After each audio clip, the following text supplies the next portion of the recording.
Hi guys, this is Ranjit, and in this video we'll be doing the unboxing and have a first look at this Redmi Note 12 Pro Plus. And guys, this Plus means this is having that 200 megapixel camera. In fact, this is a review on it, and it came in this fancy box, which is actually highlighting that this is having that 200 megapixel super OIS camera. So I'll just keep this box aside. So here is the device itself, and guys, I'll divide this video into two parts. The first part would be just the unboxing, and the later part that I'll shoot after a couple of days where I've actually used the device. There I'll share my initial impressions and also camera samples and all those things. And as you can see, it says of course this is a 5G smartphone. It highlights that 200 megapixel camera, and if you look at the back, here are some of the interesting specs. And guys, as this is a review unit, we don't know the exact pricing, but this comes in two variants, guys: 8 gigabytes of RAM and 12 gigabytes of RAM. They have sent us the 12 gigabytes, and I believe both versions will have 256 gigabytes of storage. They didn't hint about the pricing, but I'm assuming anywhere from 26,000 or something like that. But again, you know, initially they also have some offers and all those things, so should expect around that pricing. But if I come to know the exact pricing, I'll add that in the description. So let me just peel this off. So here is the device, and it also says that this will have 120 watt charging, and yes, the charger is included in the box, that 120 watt charging. And in fact, they claim that with this charger it can charge in just 19 minutes. So also it is Dolby Atmos, so has stereo speakers, and also it's a Dolby Vision certified screen. It's a 120 hertz screen, 10 bit. It says 1 billion colors, and this one is actually having the Mediatek Dimensity 1080 chipset. Interestingly, this also has IP53 rating, and it's having Gorilla Glass 5 if I recall, and that large vapor chamber. As I've told you, this is the 12 gigabyte variant. So let's open this up now, and here is the box. Actually a pretty big box. It says Redmi by Xiaomi. So what does this have? I think so it will have, okay, SIM ejector tool is there, and some paperwork and a case. So glad to see at least they are continuing to bundle the case. It's a transparent plastic kind of a case, TPU kind of a case. We'll just keep that to the side. And here is the device itself. They've sent us in the white variant. I'm not a big fan of white colored phones. They should have sent the other color, but yeah, this is what it is. And let me just remove all this. So the back is also glass, so that's an interesting thing. I thought that would be like plasticky kind of a thing, and this is actually metallic, guys. So this is interesting. This is not plastic or anything. This is actually metallic, and there is also a metallic rim. So that's what it is. We'll come back to the device later on. Of course, it has a AMOLED screen, and this is the big massive charger. That's a 120 watt charger. So glad to see they are bundling. They say that the cost of this charger is almost 3,000 rupees, and it's a Type A, and this will be the Type C cable. So use this cable to charge. So that's what we get in the box. I'll keep that to the side, and let's look at the handset itself. And the handset has slight heft. It's having 208 grams. That's the weight of the device, and it also says Redmi over here, Redmi 5G. Of course, yes, it supports 5G. It's supposed to have 10 bands of 5G, but you don't have to worry. It works with all the 5G carriers in India. And on the top, we still get a 3.5mm headphone jack. I'm glad, though they are putting the stereo speakers, they have kept this, and this is supposed to support actually high-res audio. I will test that. Looks like vents for the stereo speakers, secondary noise cancellation microphone. Still, we are having the IR blaster, so that's nice. Volume rocker, power on off button. The frame looks plastic, guys, not metal. Looks like that, yeah. Bottom is the speaker, again a main speaker, and your SIM tray. No micro SD card, guys, so storage is what you get, but we have a rubber gasket here on the same, and here actually we have nothing. So that's what it is, and looks like the fingerprint scanner is embedded in the power button, and this is supposed to have a AMOLED screen. That's a 6.67 inch full HD 120 hertz, but it's supposed to be a 10-bit panel. Also supposed to have dynamic refresh rate. It can go from 30, 60, 90 and 120 hertz. We'll look at it. So let me just quickly set this up, and I'll see you guys in the later part of the video. So hi guys, I'm actually shooting this video now after 5 days of using this smartphone so that I could give a better overview about it. Okay, so let's first start with the screen. It's having that 6.67 inch screen and it's an AMOLED screen. And overall, I would say they have put a good AMOLED screen on it. It's adaptive refresh rate that it has. So I was forcing it initially to 120, but I've kept it on auto also. Then also it's handling the processing fine, and it's very, very smooth even in the auto.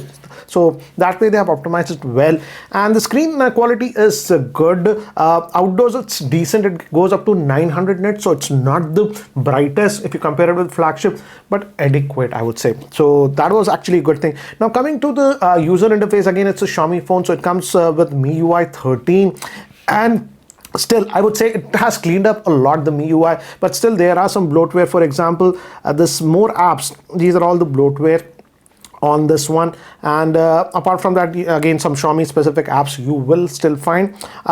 So yes, Gets app and this are still there, but it's not too intrusive like it was earlier. I would say when you are setting up the phone, if you uncheck a few options, it provides the glance all. If you uncheck them, that's not bothering like earlier it used to. So that way it's clean. These are all my own apps. These are not bloatware, as I was using it with my primary SIM. I had to install all these apps. And overall, one improvement I have noticed is that though this is also having the Mediatek Dimensity 1080 chipset, and we saw this earlier last month with the Realme smartphone, there at 120 Hz within the UI it was a little bit choppy, but here it's very, very smooth. That is one thing that I noticed immediately. So Xiaomi has taken its time to actually optimize the Dimensity 1080 chipset with this smartphone. I was worried about that. Will it also have that choppiness or something? But as you can see, it's very, very smooth. Also, it's too early to comment about the battery life. This is based on 6 nanometer process, and I would say the battery life is decent. At the end of the day, I was always having above 35 to 40% battery life. So easily about 1.5 days you can last. And yes, you do get that 120 watt charger in the box, and it charges very, very quickly with it. But you have to actually enable the boost mode in the battery settings. That's not enabled by default. So it doesn't enable 120 watt charging by default, but you just go into the settings and you can enable that. So that way it's actually very, very good. So it charges very, very quickly. If you forget charging at night, just plug it in for 15 minutes and good to go. And though the handset is slightly heavy, I'm getting used to the weight. The fingerprint scanner is here on the side. It's not an in-display fingerprint scanner, but you get used to it, and it's very, very fast, as you can see. By default, you have to actually press this to unlock, but you can have just changed the settings. If I just tap in, it unlocks. So that way it was good. Now coming to the call quality, I have put my main SIM, that is Airtel SIM, in this one, and the call quality, the earpiece quality was actually good, loud and clear. I didn't have a problem. Another good thing is that 5G is enabled out of the box. With my Airtel SIM, I was able to get 5G signal on this smartphone, so that's actually nice. You don't have to wait for that 5G OT update and blah blah like that. One thing that I did not like is that out of the box, this comes with MIUI 13. That's not a problem. But this is still having Android 12, not Android 13. So I asked Xiaomi teams, Android 13, they said that will be coming very soon to this smartphone, but they didn't specify the timeline. So we don't know when. Next month will come or this month will come, we don't know.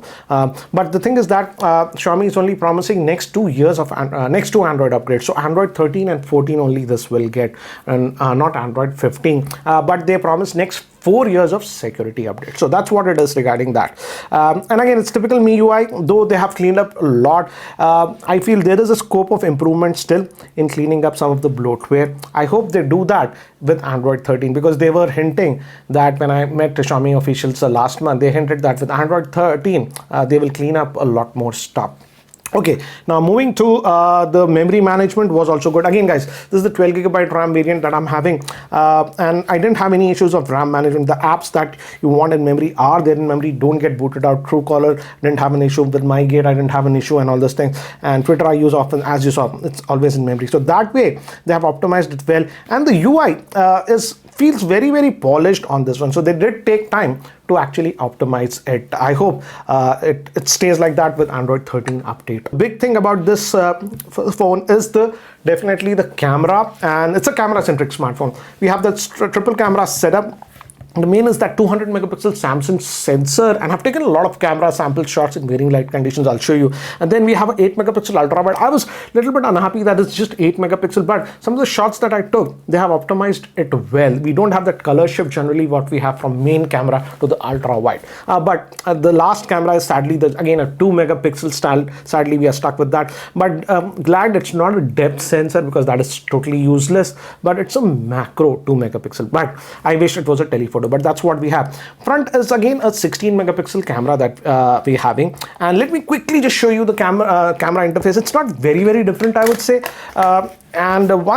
This is the regular thing. One thing I didn't like is that yes, you can go to the ultra wide like this, and we also have this 2x zoom, which is actually digital, not optical zoom, guys, but because it's 200 megapixel, it does a good job. But here they didn't give an option of the macro. So for using the macro, you have to go from here and click the macro. So it's a double step that I noticed, and even from here I couldn't move it. But again, you have all the modes on this one, and it does a good job. And this is the front facing camera. By default it'll have the beauty mode and all this thing, so be careful about it. But let me actually now show you the camera samples.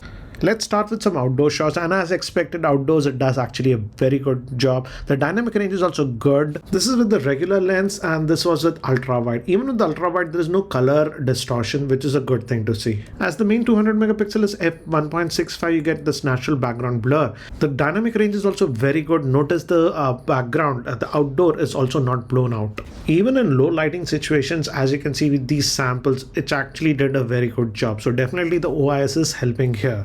This was also taken in low lighting conditions, and because of that aperture 1.65, you get that natural background blur. Human skin tones are also produced well, and this was in the portrait bokeh mode. The background blur is good in the bokeh mode. This I took in New Year's Eve, and definitely this one did a lot better than some of the more expensive smartphones that I had. The background was not overblown.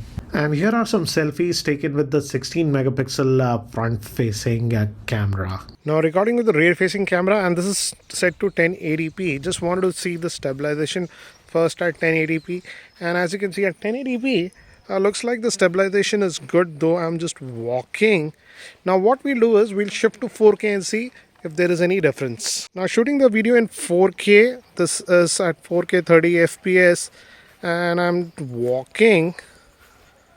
So looks like the OIS is definitely helping, but you be a judge. This is the video recording at 4K. I think so 1080p is slightly more stable, but this is also not bad. Let's see the focusing. Okay, I come here, it's in focus out here. So focusing speed looks to be actually good. So guys, this is the Redmi Note 12 Pro Plus. What do you feel about this smartphone? Definitely I have to say, in terms of camera, this is performing very well. In fact, I would say it will beat, we don't know exact pricing of this smartphone. It's rumored that it will be between 25,000 to 30,000. We'll know it on 5th of January when they announce it.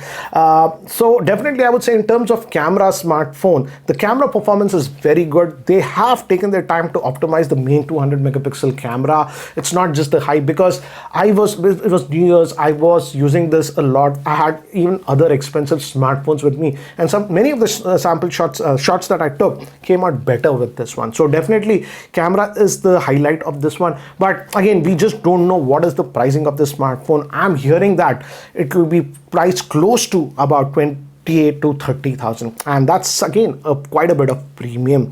We also have the regular Redmi Note 12 Pro, which is having a 50 megapixel camera. So if you are not a super camera centric smartphone, I think so that might be a better smartphone for you. But again, what do you feel about this Redmi Note 12 Pro Plus? Do let me know in the comment section below. Anyways guys, that's it for now. Thanks for watching. This is Ranjit, and I hope to see you in my next video. Take care guys.